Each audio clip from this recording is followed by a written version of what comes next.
Welcome to the Sri Shakti series at the Coffee Corner Show powered by the Emerging India Forum, TEIF, and a tech partner, Prime Infotech Solution.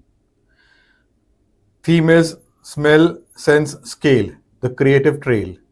We have with us Candice Midde, fragrance expert.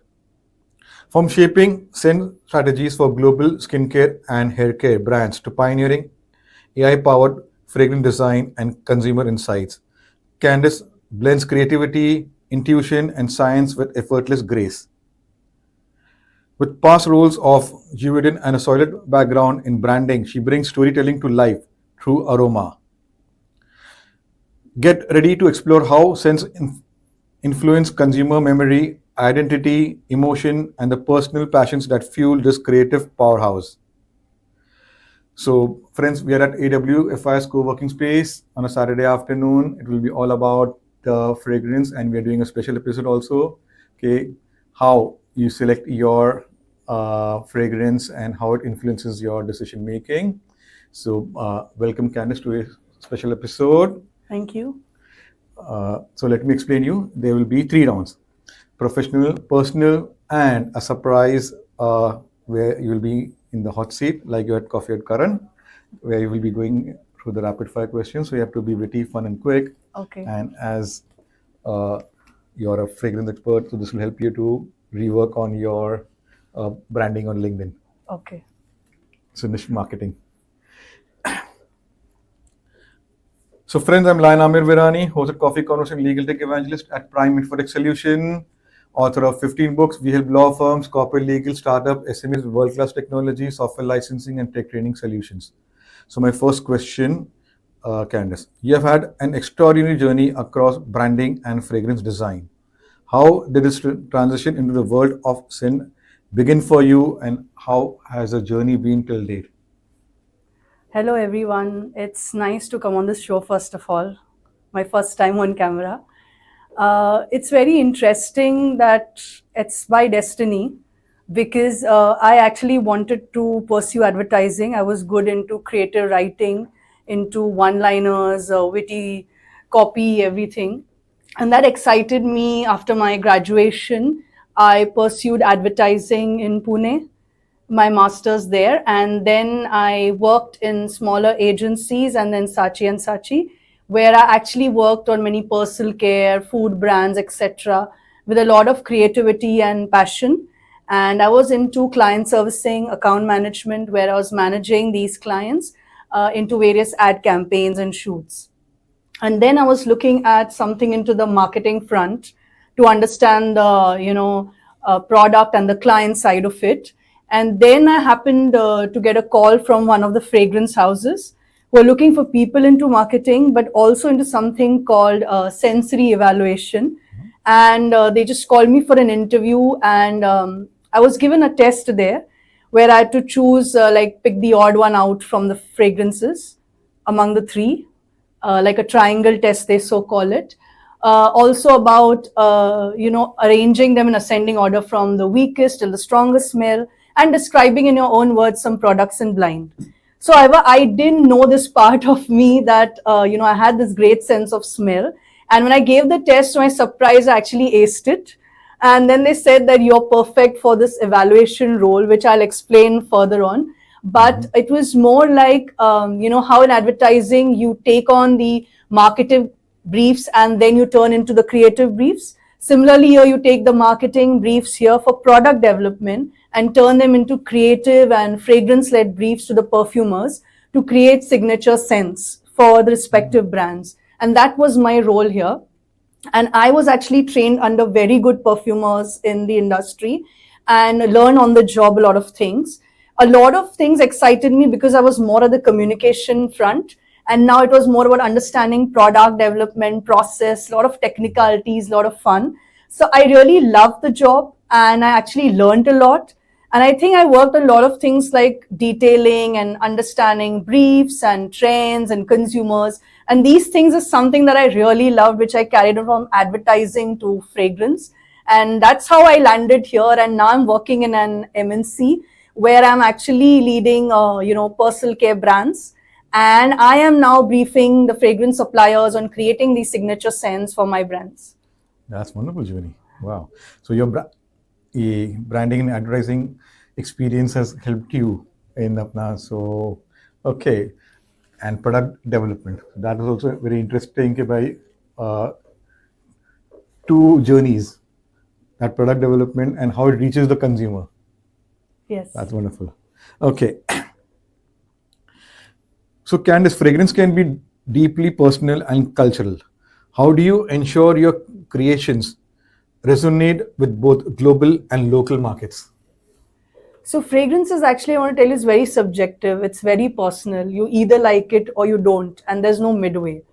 So I always feel that what we do is we try and understand, we do a lot of consumer work. We try and understand what are the preferences, because consumers in different regions, as per age groups, as per the generation, where they come from, all this, kind of plays an important role when you try to understand what kind of sense they are exposed to, what are the other market products that they use, because they're so dynamic, they keep changing, they want to try out with different trends. So it's important to do a lot of consumer work, that first we understand like a usage and habit study.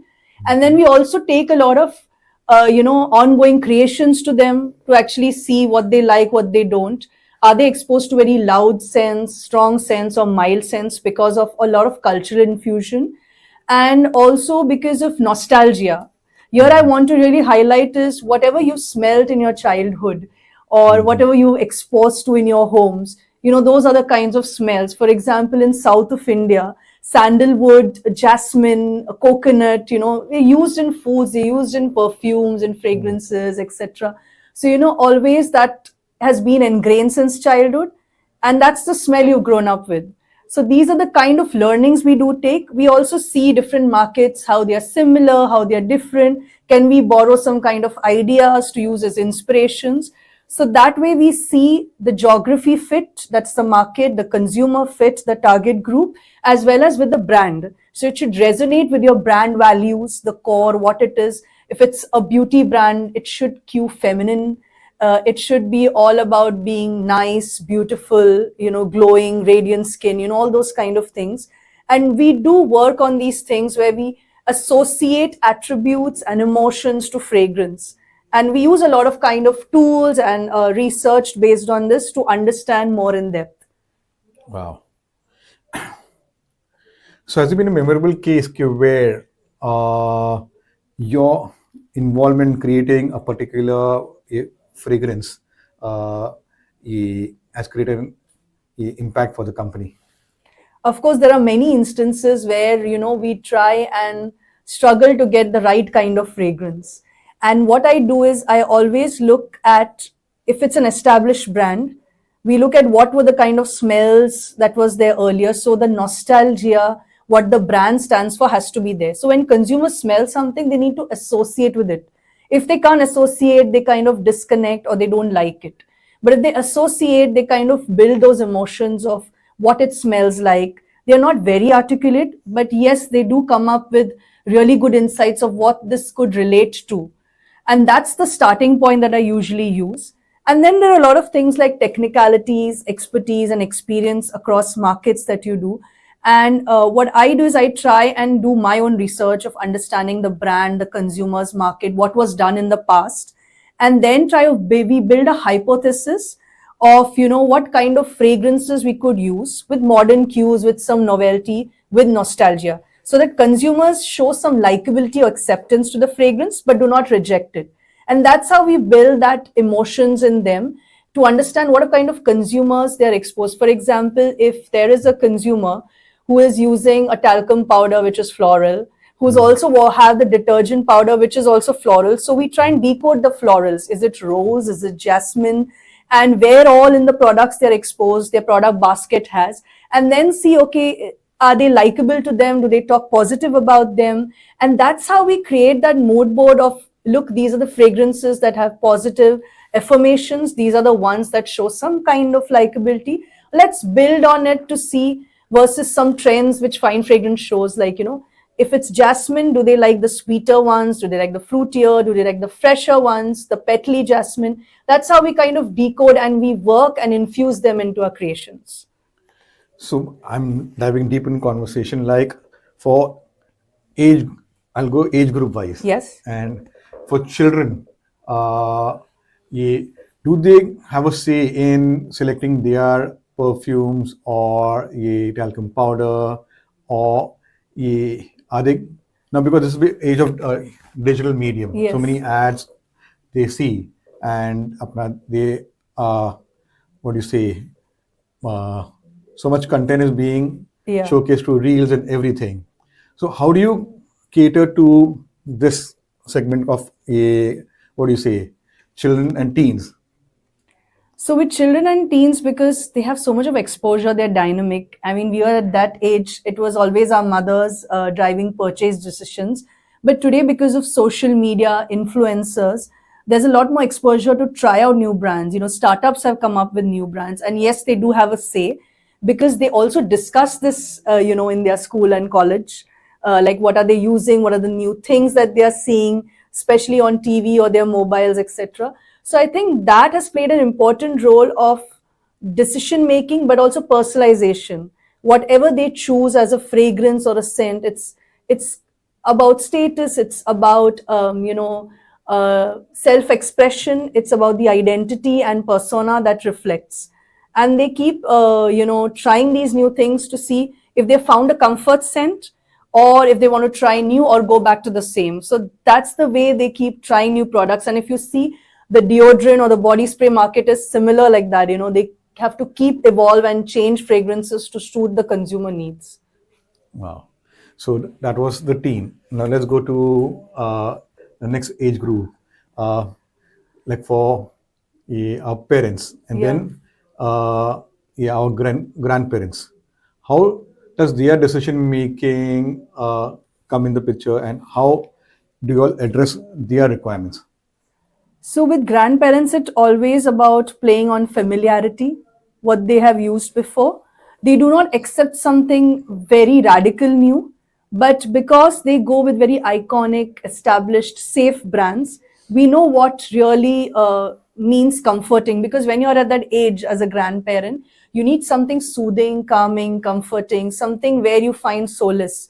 And it should speak about heritage, and a lot goes when even when I was a child, I knew what my grandmother would smell like when she would come out of the bathroom, when she would come out of the kitchen. Sometimes as a child you really tag along with holding her dress, and you could smell even that. So I think all these are built with emotions for grandparents, very strongly they associated brands. And yes, because now if you've seen, a lot of brands also have changed fragrances time. Grandparents still like something that's age old, and they do recognize that something has changed or we have moved the fragrance, etc. So actually they know because those fragrances were there in the market for the longest of time. Wow. What about parents? Parents actually, because what I've seen is basically women in the household or wives or mothers, they make decisions specifically for home care items, fabrics, soaps, because they buy it on a monthly basis. But yeah, with personal care products, everybody wants something of their own. They look at budget, they look at value, they look at something which everyone in the house could use. Like earlier there was one soap used by every family member, but now everyone wants similar things because of skin type, because of what they want from the soap, etc. So now you see men's soap and even soaps due to seasons, like you use lime and sandal in the summers, you use a lot of creamy soaps in winters which are more nourishing and moisturizing. So I think it all depends on season, taste, occasion, and when you want to use what, because of the climates or the kind of water that's there. I think a lot of that is dependent on these factors. Wow. So what changes have you seen when you've joined the company in the products, and now you related to the the products which have gone through the what do you say, changes in related to fragrance and other components? So I've seen a lot of that change because today, if a brand wants to stay alive in the market because of cutthroat competition, we have to keep evolving, we have to keep varianting, we have to keep changing with consumer needs, because we know, because of nostalgia or heritage as established brands, we are safe with our loyal consumers. But what about those we want to attract newer audience, like you spoke about the teenage, the newer audience and all, we want them to come. So we have to cater to those needs. So I think varianting, changing the pack, looking at communication, how you can improvise on the product experience also, which is important today. Because earlier a soap was just to cleanse, to make you fresh. Today it's about sensorial indulgence. You've seen people varianting into shower gels, who use both soap and shower. And I think they want that experience, like, in the morning when people are rushing, they just want to have a quick shower. But maybe before sleeping, they want to have that calming, indulgent shower.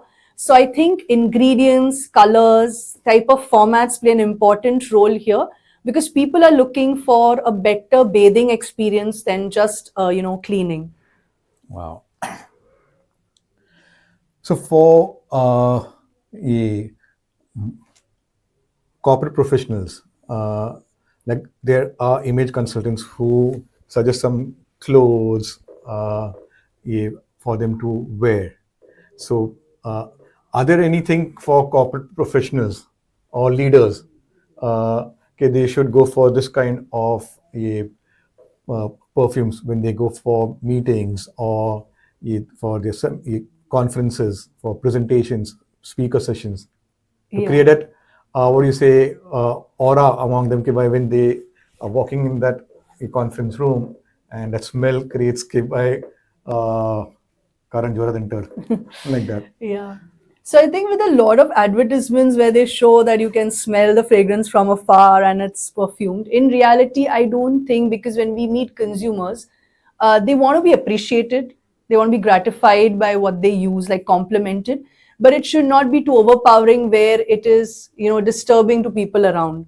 So I think a balance of the kind of intensity each person wants is very personal and defined. And even preferences, like some may like very bubbly fragrances because the bubbly personality they have, like, citrus and some fruity and tropical. There's some who are very subtle. They want to go low with like deep musks and woods, and they don't want to be overpowering. Having said that, when you said about corporates and boardrooms, you are there for a particular purpose. So, you want to impress them not just by perfume, but because of your overall personality or the way you present yourself. So there, as well as because you're already layered, you come with a blazer and everything there, and you want to be seen like a professional. So you want to go with fragrances that are not very overpowering in intensity, but are very mild and subtle, but speak about your personality.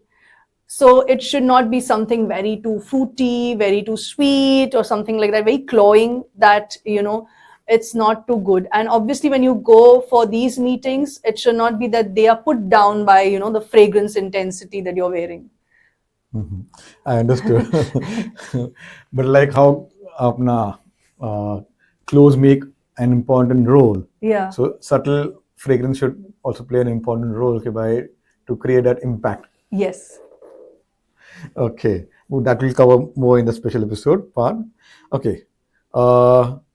So Candice, how do you strike a balance between scientific precision and creative instinct in fragrance development?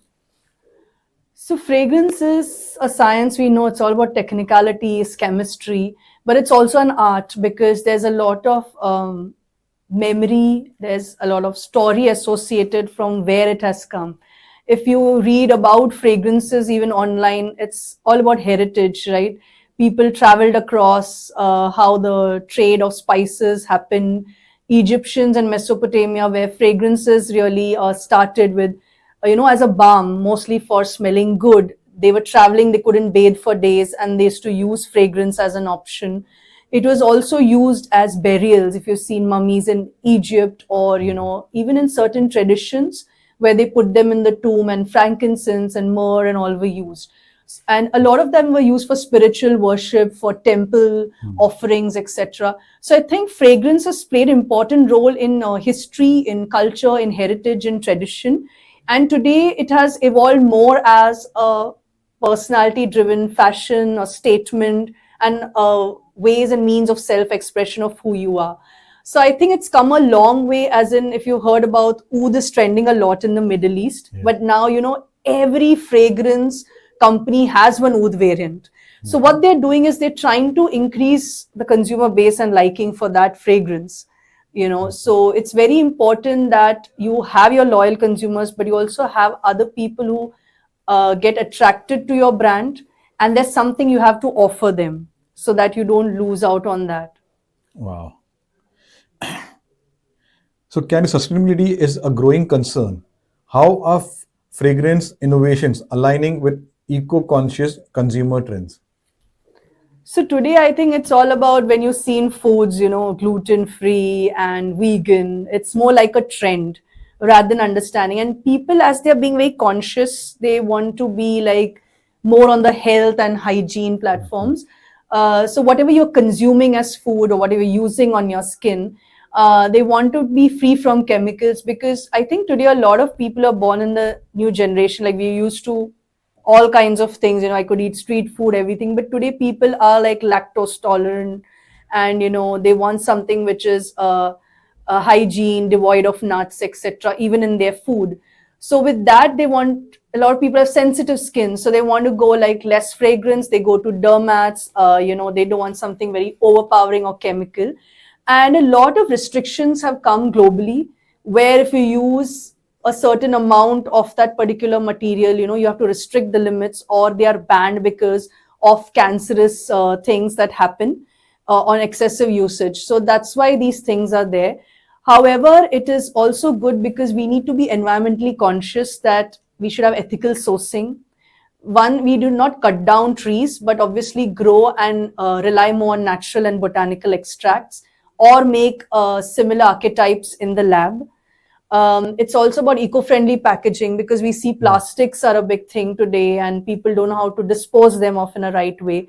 So, reducing carbon emissions by factories, conserving water, using all these kinds of things. It's a combination where you feel that whatever you can do as a citizen, not as a consumer, but as a citizen, to, be more environmental friendly, to preserve, because it's for the future. You don't want to use something which is chemically harsh, which are harmful to even plants or animals or people around. Wow, beautiful. So let's come to this topic of AI, because it is impacting every way. How are AI tools reshaping the sensory landscape? So I would look at AI tools. Actually, people are very fearful on one end. Will AI take our jobs or elsewhere? Which happened when even computers came in, saying that, it's machine learning, etc. Yeah. But I always treat AI as more as a friend, as a guide, as a helper, because it helps us to, if we put the right input, we get the right output. So it's like feeding them with the right kind of data, but it's also like a friend. So if you put the right kind of questions, you get the right kind of answers. So more of AI tools I see as, we use a lot of Copilot, we use Chat GPT these days. It's basically to understand, how to rephrase the things, how to get answers, narrowing down with whatever data. So there's a lot of data that we have, where it will take hours of learning to extract, to understand manually. So AI is a way that constructs and collates this data and gives you the direction. It may or may not give you the answers, but gives you a direction and a flow to your thought process. And then you kind of build onto it. So I feel that it's not something that will replace our jobs, but it's something that I would see as a boon to help us to kind of really understand and focus on the areas that we are looking for, to narrow down things. That's the way I look at it. Wow, beautiful.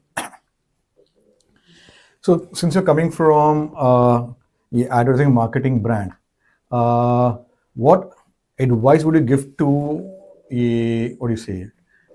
startup founders who want to establish a showroom for fragrance-based products?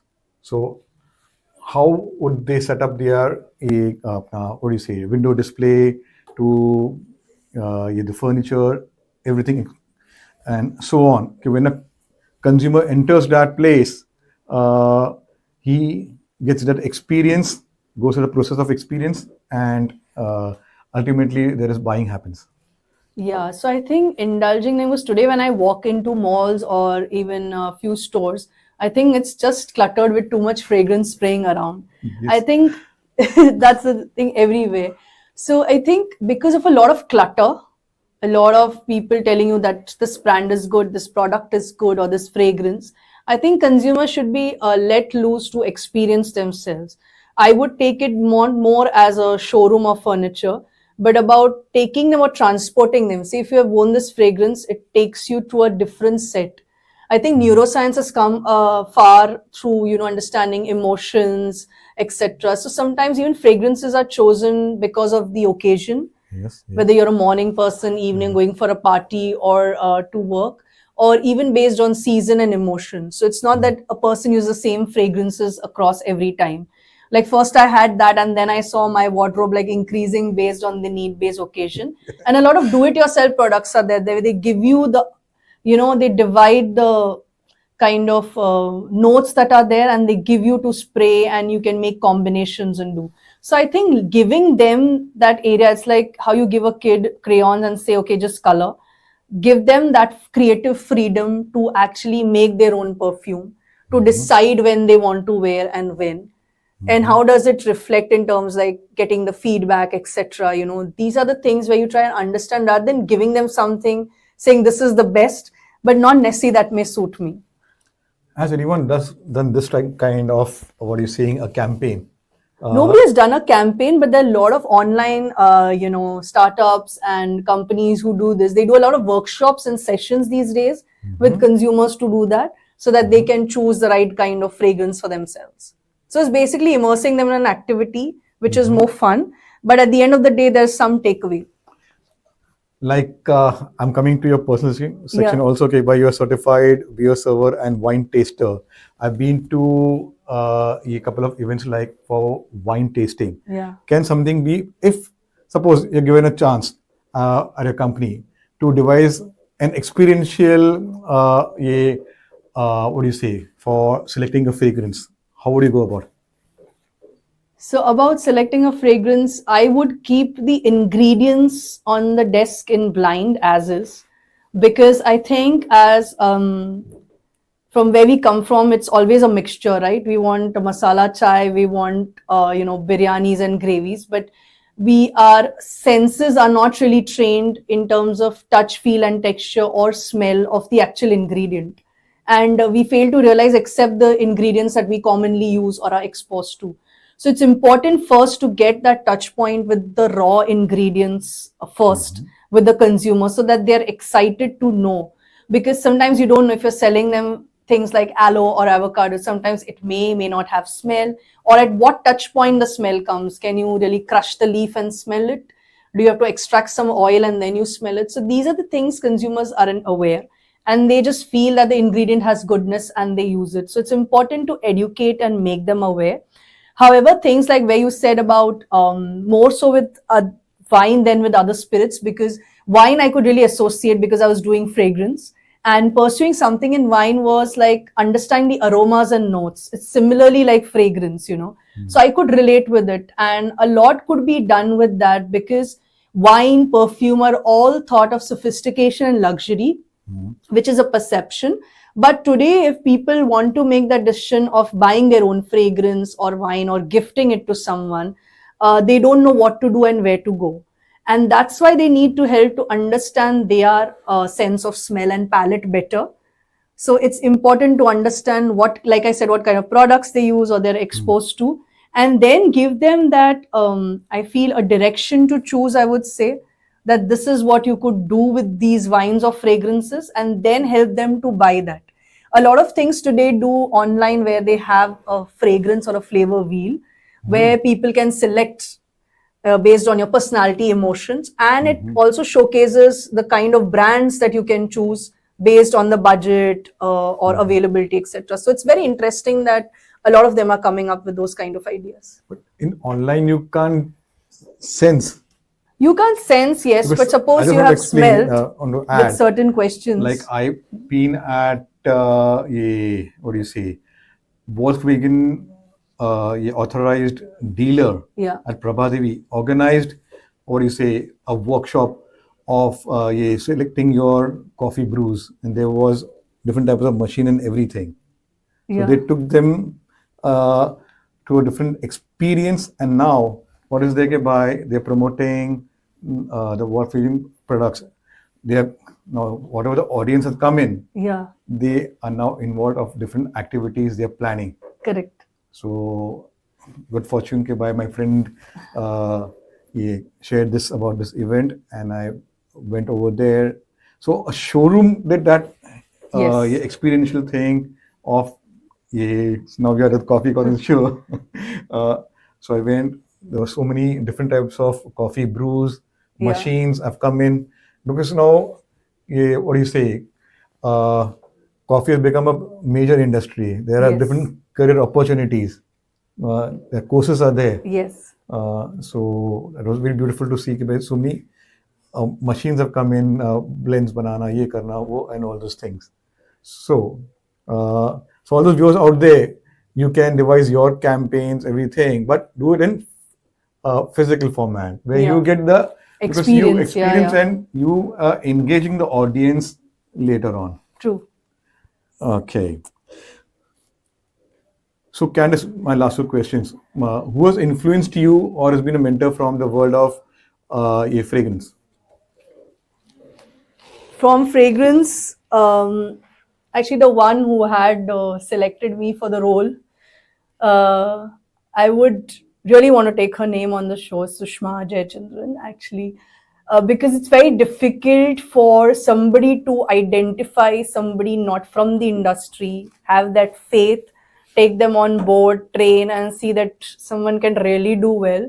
And I'm so happy that I made her proud today, because every time she's like the sounding board or mentor to go to whenever I feel I'm stuck in terms of professional or even sometimes personal. And I think the feedback, the task that she gave me where I could rise and shine and prove myself, I think I've really grown and come a long way. And really thanks to a lot of other mentors along the way that I had. Like I spoke to you that I do go for wine tasting sessions. I've networked with people beyond my workplace. Even there were some of them very humble, like CEOs of certain big organizations. And a lot of them which were, even celebrities, but very down to earth.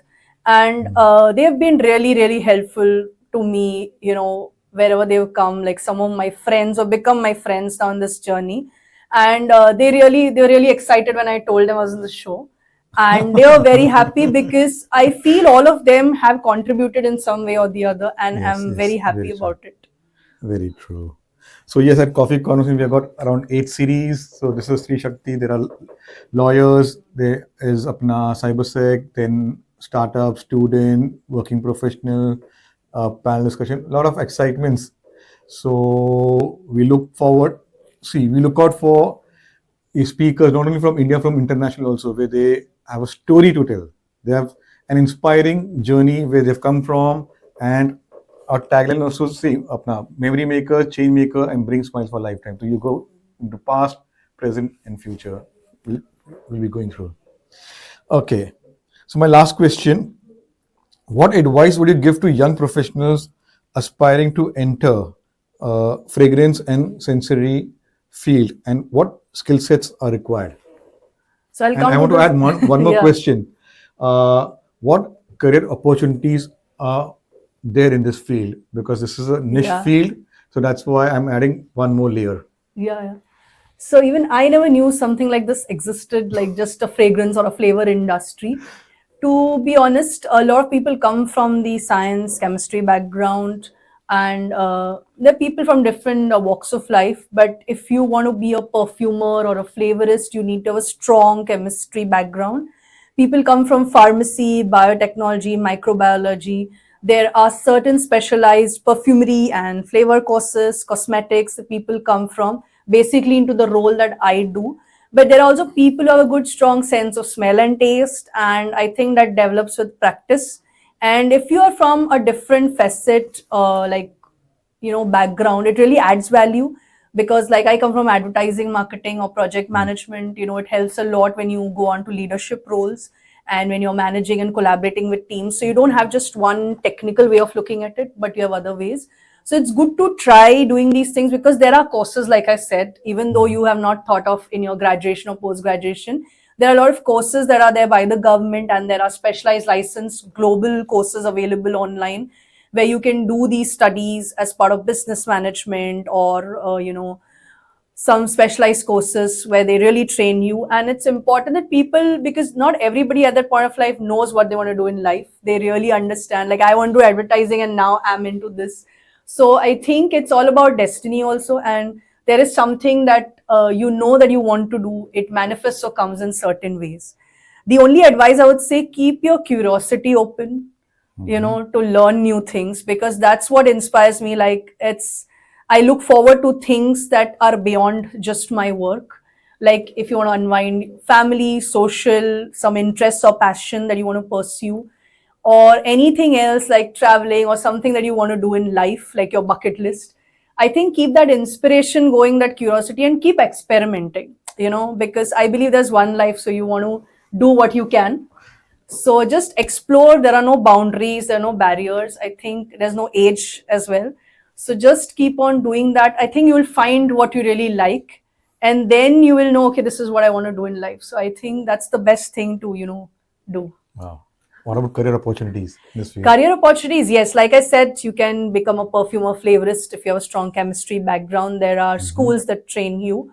You can go into sales and marketing. There is consumer insight, sensory, and there is evaluation, like where you're quality control, where you're kind of designing or developing fragrance and flavors for certain brands. So you can work with fragrance and flavor houses or with corporates that are there into this. And I think there's a lot of opportunity here, because you can shift within functions if you realize that your skills are more on the technical side, or it's more on the managerial side, and that's how you can pursue these. I think it's a very good career for those who have this good sense of smell and taste and are open to exploring. Wow, thank you. So let's go to the next round and understand Candice as a person. Tell us about your family and your formative years. Yeah, so I'm actually born and brought up in Ahmedabad. My native is Mangalore. I stayed my parents, my grandparents, and younger brother. And I moved to Pune for my master's, and then Mumbai for my work in advertising and media. And now I'm married and I have a 3-year-old daughter. So for me, always when I was a kid until now, I want to keep pursuing things, learning new skills. Like, I learned languages, I learned a bit of designing, a lot of things where I has to go for all these kind of seminar or workshops that at various kind of trainings where I feel I needed to understand on personal development. So actually networking was always there. And I think lockdown was the best time, because that was the time where I could connect to people from different fields across the globe. And now my like well-wishers and friends, where I reach out to them for any kind of advice, or to understand what needs to be done, or just to have a chat. So I think that's what I'm as a person. I like meeting new people, new experiences, traveling, and I'm a foodie also, so I like trying new types of cuisines. Wow, that's interesting. So I'll cover something. Okay, so let's go back to your International School of Business and Media. Why did you plan to go to this your college, and what were your experiences, and how did it help in shaping your career? So I was looking at something specifically in advertising, and a lot of them had different admission processes and times.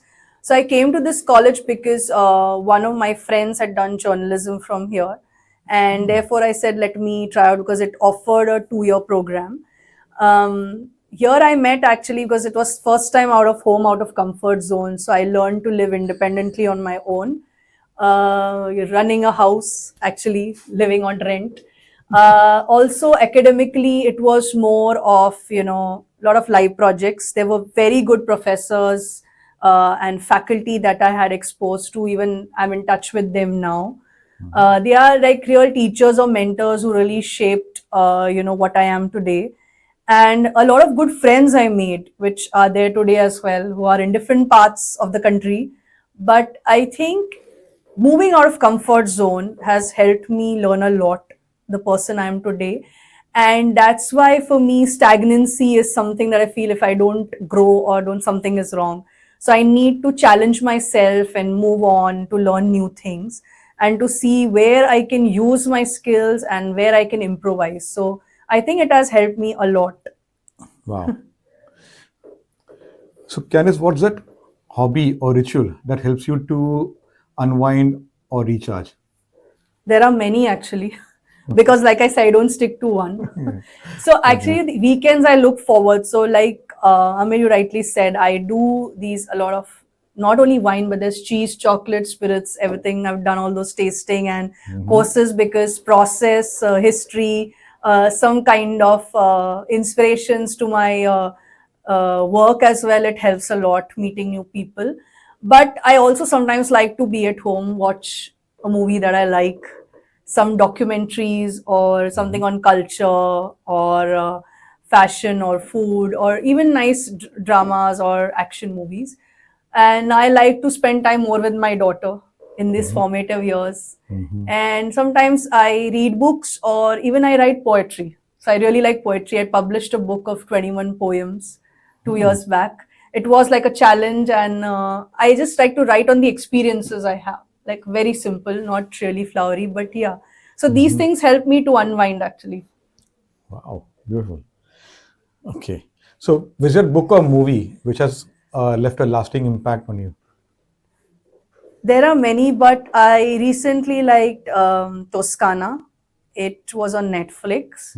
It was about a chef who's trying to find the roots. He was a master chef in a very big restaurant, and then it was just calling to go back to his hometown and then set up and all the culinary skills, the roots. So it's about going back to your roots and finding where you are. So I think a lot of times when we are lost in this clutter of urbanization and urban life, chasing things, we want to find that one thing that gives us comfort.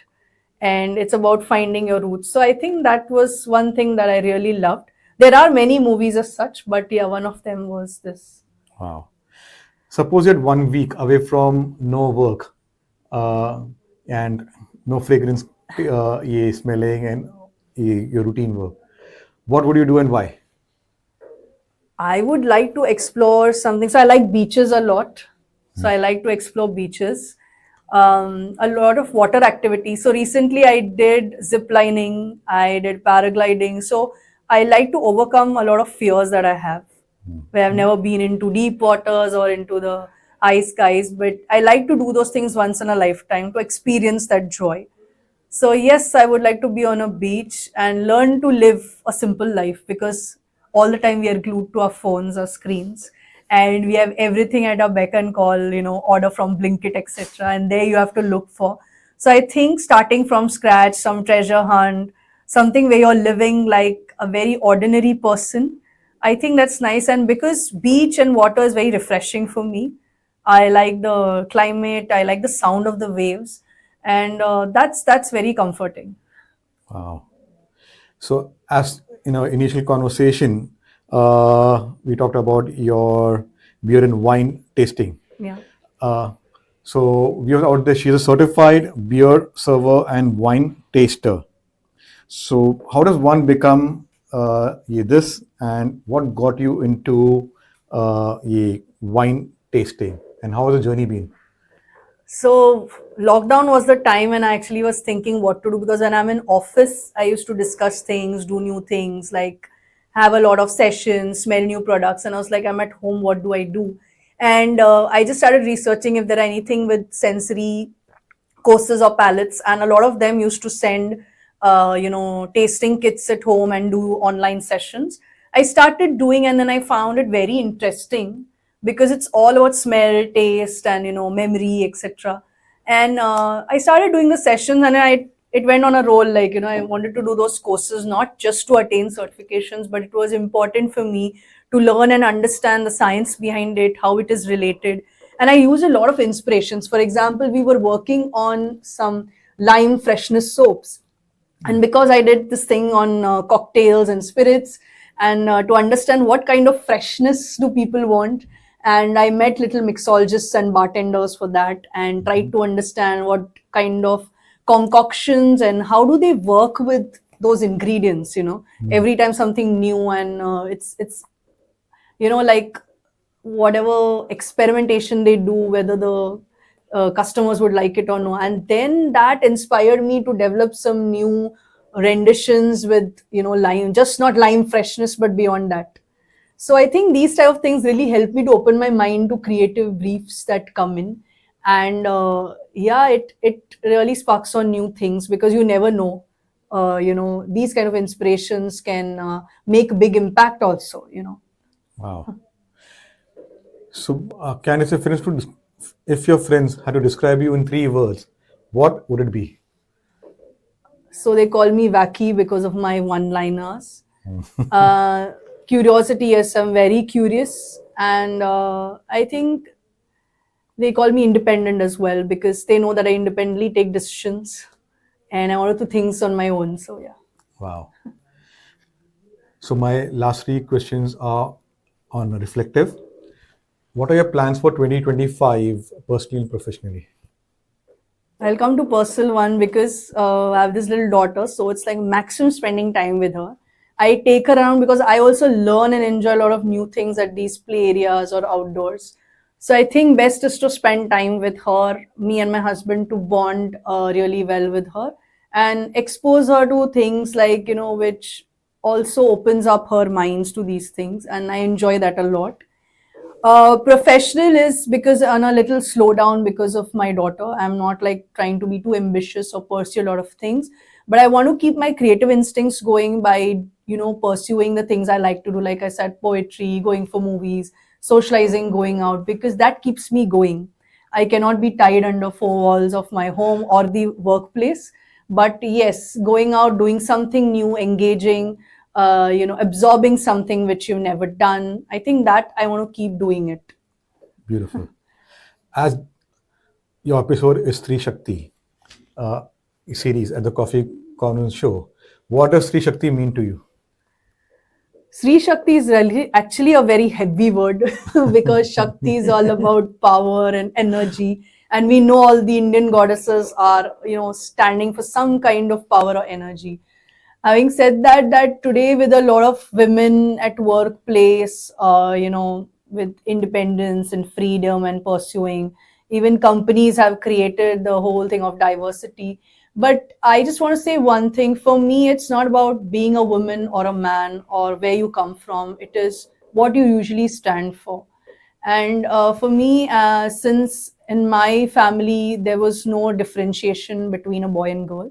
And my parents, my husbands are biggest cheerleaders.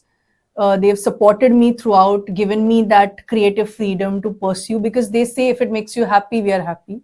So I think at the end of the day, if you want to dream big, you work towards that direction, and then you see things coming up and unfolding. I think that is what Sri Shakti means, because as women, we are nurturers, we are thinkers, we are doers.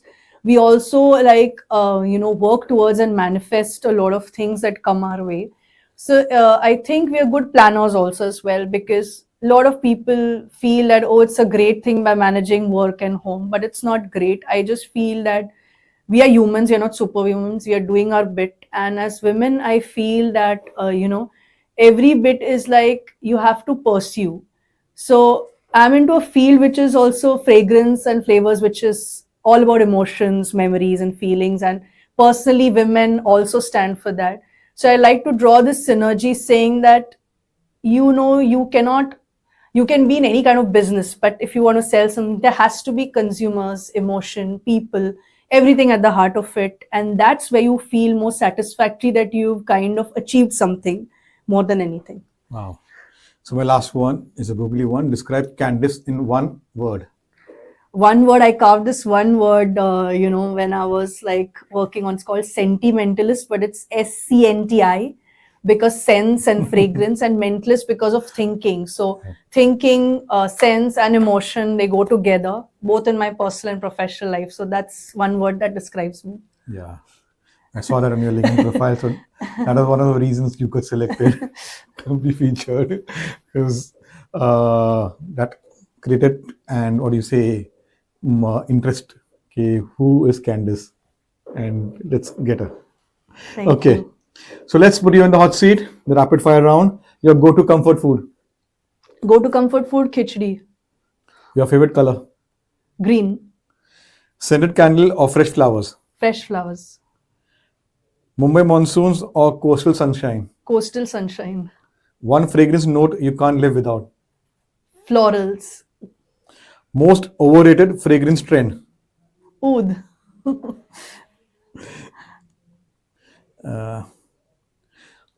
best piece of advice received, You're too impatient. bold lipstick or subtle shimmer, Subtle shimmer. tea, coffee or something else entirely. Nice adrak wali chai. Let's read it first.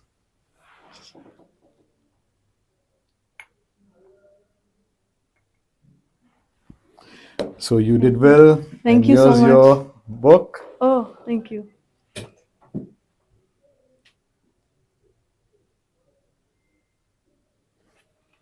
And has been autographed also. Oh.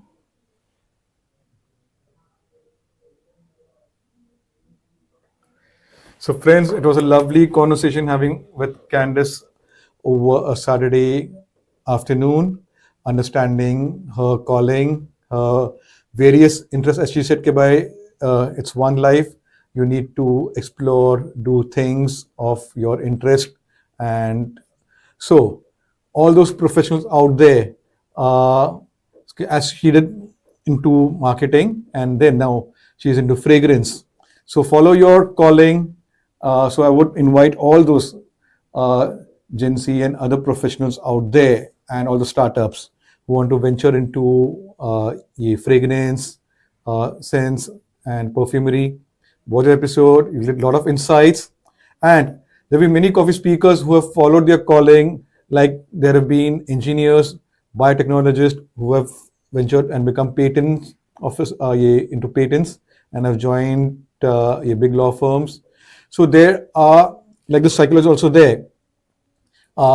She has ventured into what do you say, legal branding, law firm management. So there are other career options also available from the standard routine ones, where you get to learn, explore, and take your career to great heights and be creative. So many things.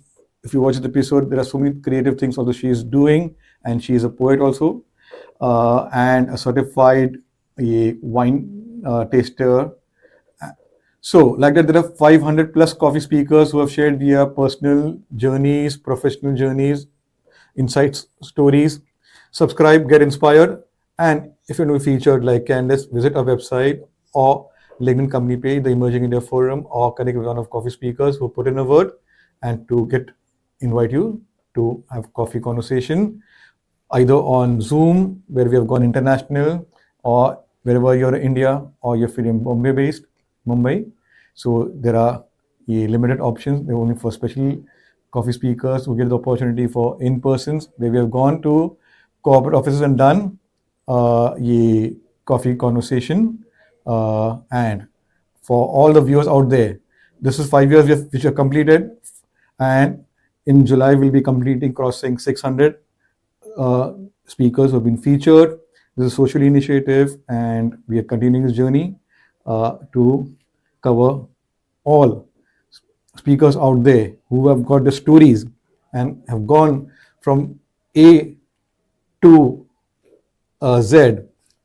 Come over and share your story and get inspired others out there. So we will, with other coffee speakers on Monday, continue the conversation or a cup of coffee. Thank you.